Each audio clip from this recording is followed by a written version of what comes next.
Welcome back to Community Conversations. I'm your host, Steve Mantis, and my guest today is Elinor Barr, local historian and writer. Elinor, you've covered so much kind of local history. We've spent the last few minutes talking about the White Otter Castle, but I want to touch on some of the other areas you've looked at as well, even if only to introduce the subject to some of our listeners and our audience. So you've also done some history on Silver Islet and the mine out there, I understand. Yes, I wrote a book, and Peter Elliott made a film about Silver Islet too. Oh my gosh. Yes, it's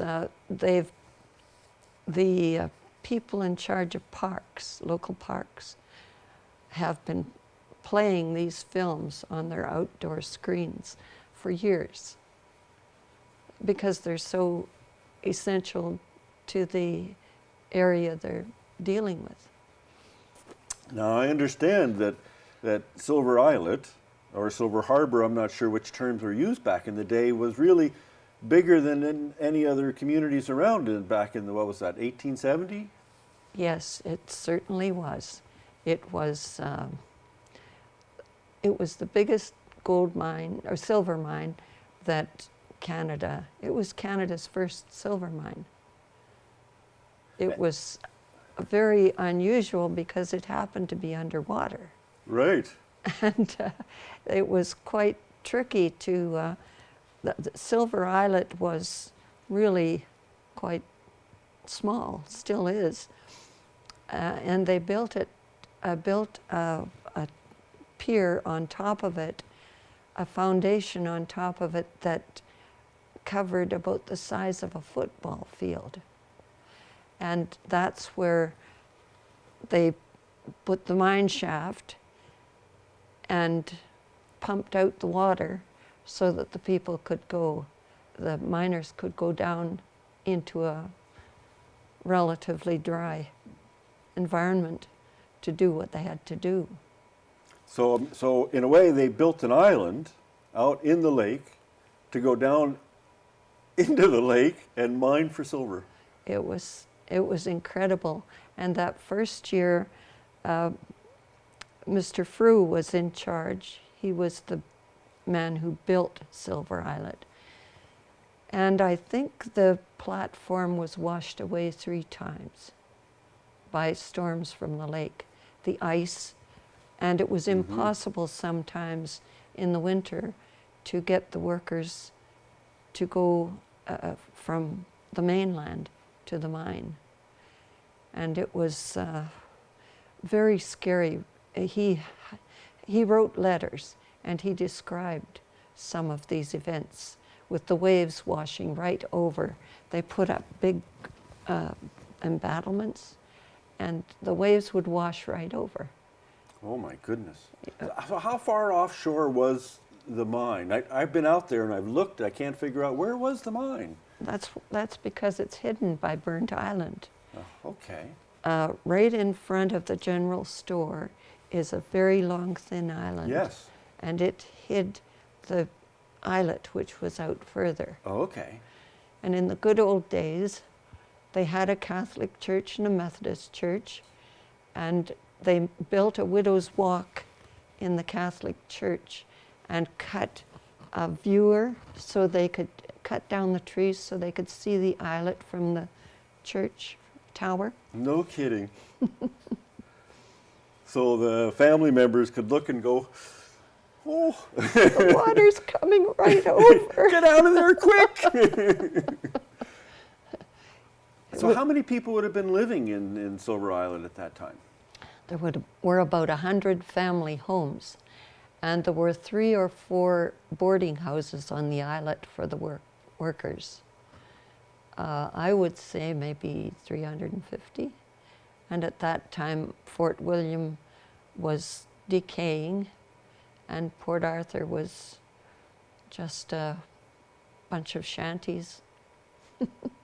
And so this would have all been connected just by water, I guess. I don't imagine there were roads back in the day. None to speak of. The colonization roads were often very wet in the spring and fall, and impassable during the interim periods between summer and winter.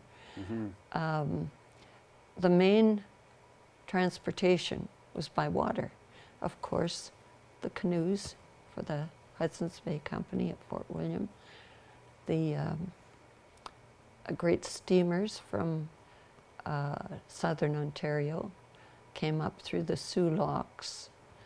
The Soo Locks were built to carry the copper mined on the peninsula in Wisconsin, I think it is.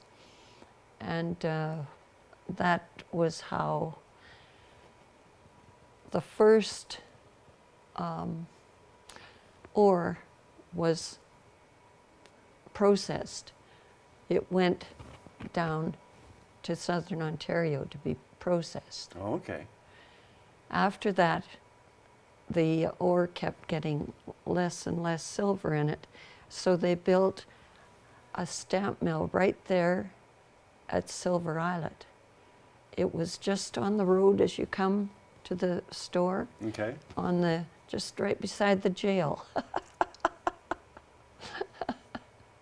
And so you mentioned the Fort William, like our old historic fort, which is now rebuilt in a tourist fashion, was still operating at that time, but in decline. Is that right? It was very much in decline.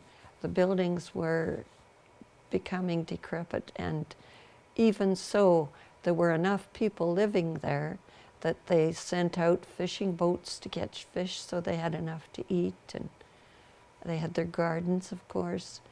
But the glory days were gone when the Hudson Bay Company took over. Right, right. I know you've done a recent book that's just about to come out. We only have a minute left, but I just want to mention it. It's the history of Swedes in Canada. Right. So you're expanding beyond northwestern Ontario and looking at a larger picture there. It was a very big job. No doubt. But the experience that I had was good because I was able to zero in on certain communities, and that's what was needed.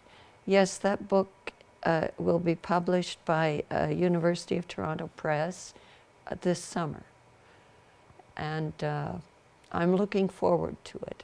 And you can find it, you can see the cover and details on University of Toronto Press's website just by calling up the spring catalog, because it's in the spring 2015 catalog. All right. Well, we'll add some contact information on the screen.